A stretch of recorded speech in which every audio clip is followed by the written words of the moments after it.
As far as I can remember, nakapag-review na po ako nung hinog na mangga. Gimares na mangga, meron na rin po no.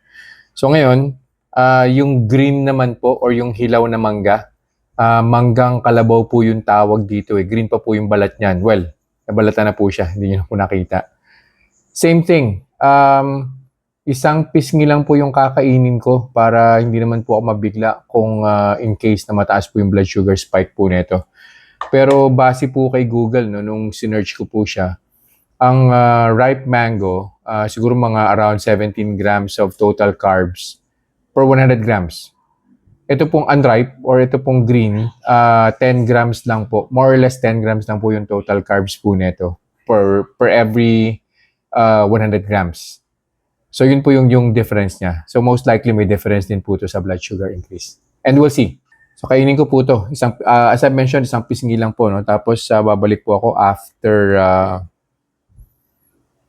1 hour, 1 hour 30 minutes. Makikita na po siguro natin kung may gagawin po po ito sa blood sugar ko.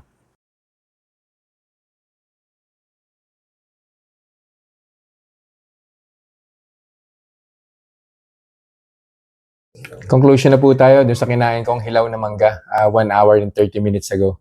Hindi ko na po tinuloy yung monitoring kasi bumaba na po yung blood sugar.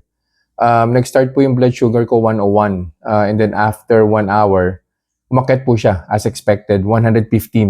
So that's plus 14, no? And yun na rin po yung peak, 115. And then after 30 minutes, nag-113 na po siya. Right after the reading, sa OTI CGM po, pababa na po yung arrow po niya. So in the next 15 or 30 minutes, marireach na po niyan yung baseline na 101. Ang conclusion po natin dito, halos pareho lang po siya dun po sa ripe mango. Kung natatandaan niyo po, yung hinog po na mangga na kinain ko po, isang pisngi din lang po. Plus 18 po from baseline to first hour. Ito naman po plus 14. So kukonti lang po yung difference niya. I don't think na magkakaproblema po kayo if you just wanted to satisfy your craving, no? Basta tatandaan nyo lang po, hindi po ito po pwedeng araw-arawin. Kasi pag inaraw-araw nyo po yan, hanap-hanapin nyo na po yan eh.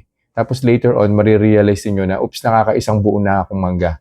Yun na yung nakakain ko on a daily basis. So, magiging problema na po yan over time. So, yun lang po for this review. I'll see you guys in the next vlog. Bye-bye. Reminders lang po, huwag pong mag-aanli. Always eat in moderation.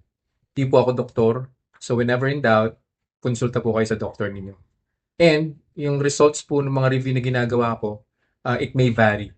So huwag niyo pong i-expect na yung resulta sa akin is magiging kapareho po ng resulta sa inyo.